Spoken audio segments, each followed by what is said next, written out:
Primer, Igniting a Fire Within by Father Thomas Dubay. Chapter 11, The Liturgy of the Hours. Much like our chapter on contemplation, this present one would not rank high on a list of what most people would expect in a book for beginners. Yet I trust that as we proceed, it will become clear that to exclude it would be seriously to shortchange you, the reader. Why? It is safe to say that you want not only to begin to pray, but also to advance. No one begins a trip to travel only 10% of the way. You want both a full personal prayer life and a vibrant sharing in the Church's pilgrimage to the Father with His Son and through their Holy Spirit. Throughout the centuries, the Church has rejoiced to sing to her Lord in her official prayer, the Liturgy of the Hours, also called the Divine Office or the Breviary. Through all these ages, priests and many religious have had the happy duty to sing or recite this prayer during certain hours of the day and night, every day of the year, in the name of and for God's people. Today the laity are invited to join the clergy, either privately alone at home or in groups, in celebrating this liturgical communing with God. All of us are reminded in the book of Revelation to sing or recite the praises of the Blessed Trinity in union with the heavenly choirs of angels and saints. Revelations 8:2-4. And all of us are urged to pray in union with the risen Jesus, who lives forever to intercede for all who go to the Father through him. This is Ecclesial prayer, that is, the prayer of the Ecclesia, the Church the Lord himself established. What is the Liturgy of the Hours? This divine office is the Catholic Church's loving and powerful adoration, praise and worship of the Blessed Trinity in all the mysteries of creation and in the beautiful deeds of salvation history, together with the eternal ecstasy of the beatific vision of the saints. This glorious panorama is presented to us in continuing celebration, unlimited in all directions throughout the liturgical year.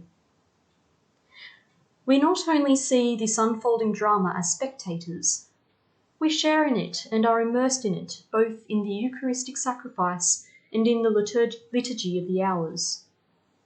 We deal with the latter in this chapter. The contents of this official prayer book are derived mainly from the inspired scriptures of both Testaments. Included also are excerpts from the writings of the Church's most gifted luminaries throughout 20 centuries, her saints, poets, literary figures, scripture scholars and theologians. Most of the latter are also saints.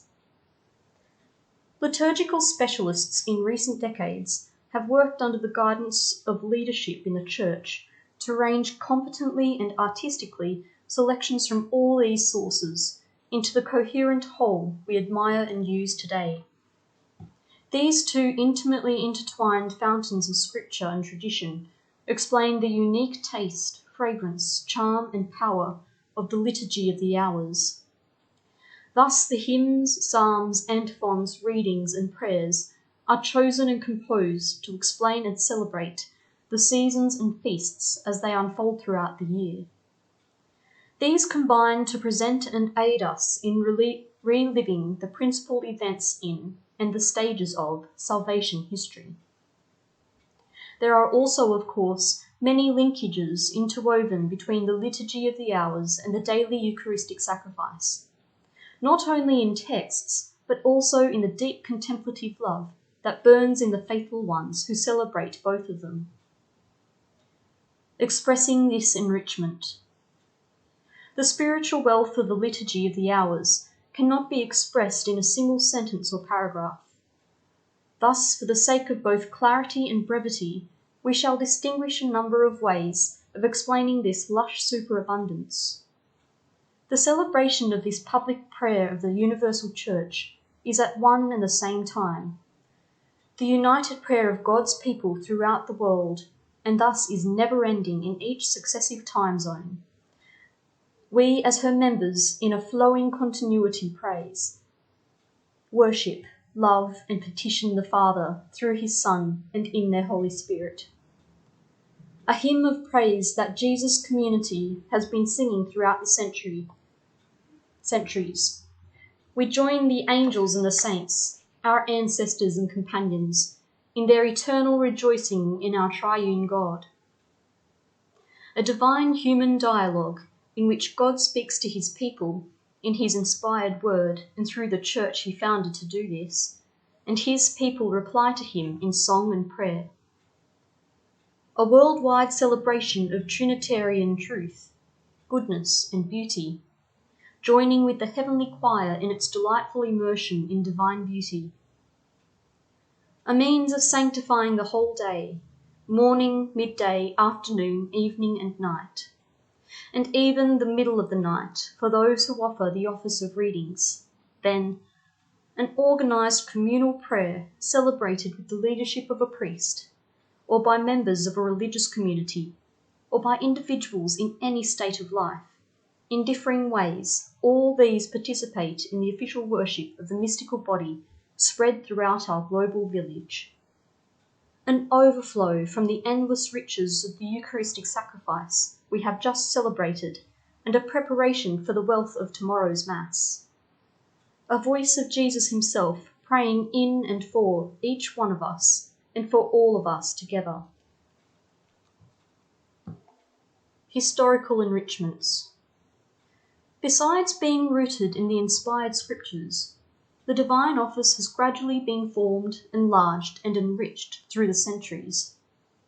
Popes, poets, biblical scholars, and gifted theologians, and saints on fire have shared their love and their talents for the nourishment of all the faithful.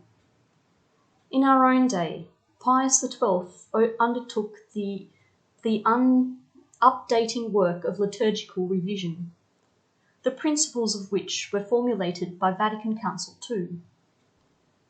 Pope Paul VI remarked that this conciliar enterprise was carried through with such thoroughness and skill, such spirituality and power, that there is scarcely a parallel to it in the entire history of the Church. The actual production of our new revision in all its details and wealth was the result of 7 years of work by scholars in the liturgical, biblical, theological, spiritual, and pastoral fields. After a worldwide consultation of bishops, pastors, religious and laity, the new Liturgy of the Hours was approved by the Holy Father for the Universal Church. For a brief but beautiful explanation of this official prayer, see the Catechism of the Catholic Church, 1174-78. Meant for all the faithful. Because the New Testament itself defines the Church as a royal priesthood of praise, 1 Peter 2:9, it is no surprise that the Holy See has repeatedly recommended the divine office to all the faithful members of the Church of Christ. Because this matter is so important, priests are expressly admonished to see to it that the faithful are invited and prepared by suitable instruction to celebrate the principal hours in common, especially on Sundays and feast days. They should teach them how to make the celebration a sincere prayer.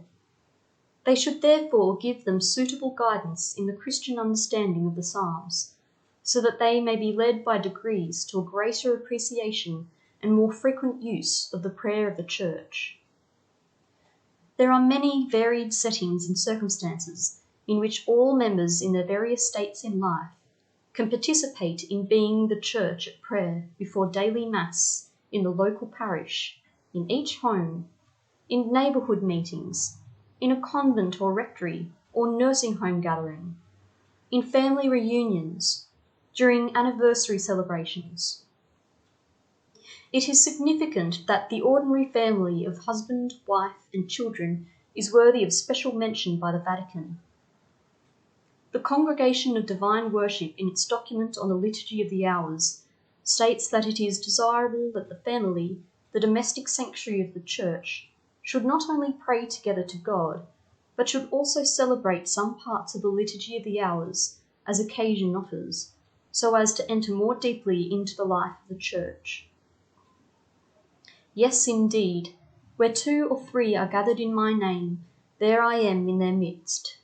Matthew 18:20. Learning the Liturgy of the Hours. At this point in our discussion, one might say, yes, this divine office is beautiful, and I'd like to take it up. But isn't it also hard to learn? It seems pretty complicated, and we lay people have no special training. The answer to this question is both yes and no. Yes, it does take some time and practice to get the drift, to attain an ease in celebrating the various hours and feasts and seasons. But this is true of any number of worthy accomplishments. Baking bread, playing the violin, driving a car, learning to use a word processor. But no, learning this prayer of the Church is not nearly as complex as playing a musical instrument or becoming adept with a computer or mastering the rudiments of biology. Many new skills can seem forbidding at first, but with some help, instruction, and a bit of patience, they soon become easy enough. How would you learn the Liturgy of the Hours? A friend, a priest, a religious can offer guidance with no great expenditure of time. As I write this paragraph, the thought flashes into my mind of a flight from New York to London. I sat next to a Mormon youth, and after we had a pleasant chat for about an hour on matters religious, I took out my Liturgy of the Hours to offer the office of readings. He was inquisitive, and so I explained the general idea of it by going through the hefty volume with him. He was fascinated that such a prayer book even existed. He seemed more interested in those 10 minutes of explanation than in anything else I had said in an hour.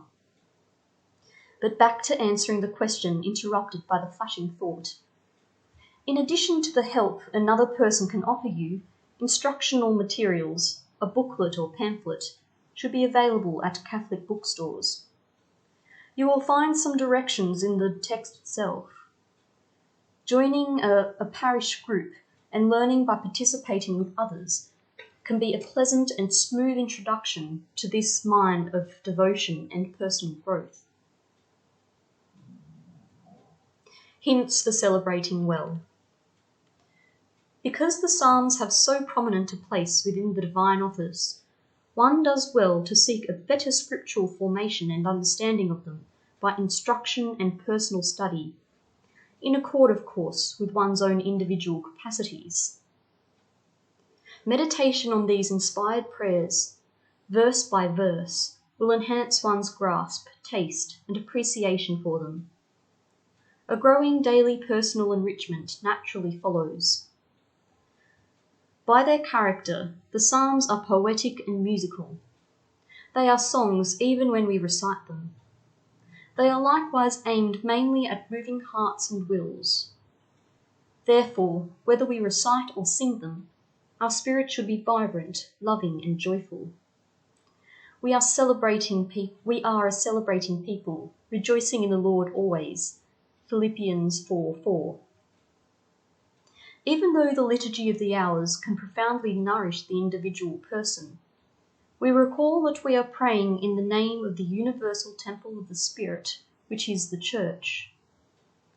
We therefore open our minds and hearts to this ecclesial dimension, especially when a psalm of joy confronts a person who is sad and overcome with grief, or a psalm of sorrow confronts a person full of joy. When we pray with the universal Church, our vision and our love are both expanded. We become more authentic. Each part of the divine office has its specific purposes. For example, the longer instructional texts in the office of readings are meant to enlighten, move, and nourish our spiritual lives from the treasures of Scripture, the early patristic giants, and other outstanding witnesses to the Church's centuries-old patrimony. The shorter biblical reading in each of the daily hours is a short scriptural gem of a few sentences, ideally suited for further prayerful pondering. The responsories that follow these texts are meant to throw further light on them and thus to foster their inner meaningfulness in our lives with the Lord and one another. The hymns that begin each of the daily hours immediately incite divine praise, and they create the spirit of the hour or of the individual feast. Whether these hymns are sung or recited, they also move our hearts by the beauty of their sentiments, thought content, and poetic style. As the chief of all prayers, we say the Our Father 3 times in our daily liturgies, once during Mass, once during morning prayer, and once at evening prayer. In keeping with its dignity as coming from the heart and lips of Jesus himself, the Church wishes us to join together frequently in celebrating his words and sentiments in their awesome depth. Our ecclesial guidelines for the renewed liturgy recommend brief times of prayerful silence within the celebration of both the Eucharist and the Office. These pauses usually occur after the readings, the homily at Mass, and the Psalms. Their purpose is to provide brief times when we may inwardly converse with the Lord and fix his words more deeply in our minds and hearts. The Liturgy of the Hours, a jewel. The simple fact that we are dealing with the official prayer of the Church, Jesus' spouse whom he cherishes with an entirely special love, necessarily gives it a unique value. We have noted above that this prayer extends our concerns to the needs of our brothers and sisters everywhere. The intercessions at morning and evening prayers teach us to widen our thoughts and petitions beyond the limits of our own immediate family, friendships, city, and nation. Without neglecting our naturally close and dear ones, we are reminded that we have other multitudes to cherish and aid. In this one worldwide people of God, who live in all time zones, time itself is consecrated in our one communal prayer life. This spouse of Christ is literally praying at all times, never losing heart. Luke 18:1. From the rising of the sun to its setting, in a continuous movement from east to west, we glory in sharing in the never-ending love for and adoration of our triune God, offering through Jesus an unceasing sacrifice of praise. Hebrews 13:15. As a further blessing, the divine office feeds and nourishes our private, vocal, meditative, and contemplative prayer lives, both by its texts and in its periods of silence. Just as in the reverse direction, our private prayer nourishes our liturgical life. Again, we note that truth makes one beautiful whole. Like everything else, but in special ways, the Liturgy of the Hours flows from and to the very summit of the divine economy of salvation, the Paschal Mystery we celebrate in the Eucharistic sacrifice. With divinely inspired words, it prepares our minds and hearts for celebrating this renewal of Jesus' death and resurrection. It deepens our participation as we drink of this inexhaustible fountainhead of all grace. Thus, this official prayer of the mystical body is the ideal preparation for the centre and summit of the whole life of the Christian community, which is the Mass itself. The place of the Liturgy of the Hours in everyone's journey to God is well summarised by the teaching Church herself. Referring to the magnificent renewal of this official prayer, Pope Paul VI declared as he promulgated it that it is supremely to be hoped that the Liturgy of the Hours may pervade and penetrate the whole of Christian prayer, giving it life, direction, and expression, and effectively nourishing the spiritual life of the people of God.